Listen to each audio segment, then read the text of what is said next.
மதுரை மாவட்டம் விஜய் அன்பன் மாடுப்பா. வேணாம், மாட்டுக்கு பரிசு இல்ல.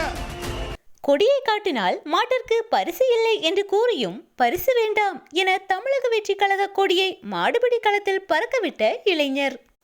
தமிழகம் முழுவதும் தமிழர் திருநாளான பொங்கல் பண்டிகையானது வெகு விமர்சையாக கொண்டாடப்பட்டது.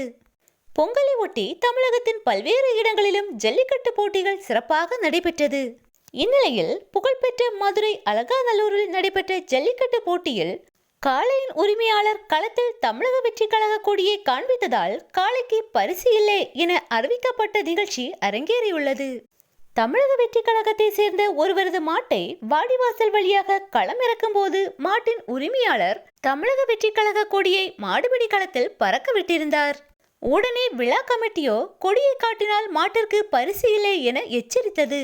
ஆனால் அந்த நபரோ பரிசு வேண்டாம் என கூறி மீண்டும் தமிழக வெற்றி கழக கொடியை பறக்க விட்டுள்ளார். இளைஞரின் அந்த செயல் அங்கிருந்த பலரையும் ஆச்சரியப்படுத்தியிருந்தது. கட்சி கொடியை மட்டும் காட்டக்கூடாது, ஆனால் அங்கிருந்த மேடை முதல் அனைத்து இடங்களிலும் முதல்வரின் புகைப்படமும் துணை முதல்வரின் புகைப்படமும் தான் வைக்கப்பட்டிருந்தது. அது மட்டுமல்லாது மாடுபிடி வீரர்களுக்கு வழங்கப்பட்ட டி-ஷர்ட்டிலும் முதல்வர் மற்றும் துணை முதல்வரின் புகைப்படங்கள் தான் வைக்கப்பட்டிருந்தது. இதற்கு மட்டும் அனுமதி உண்டா என பலர் இந்த வீடியோவிற்கு கமெண்ட்களை பதிவிட்டு வருகின்றனர்.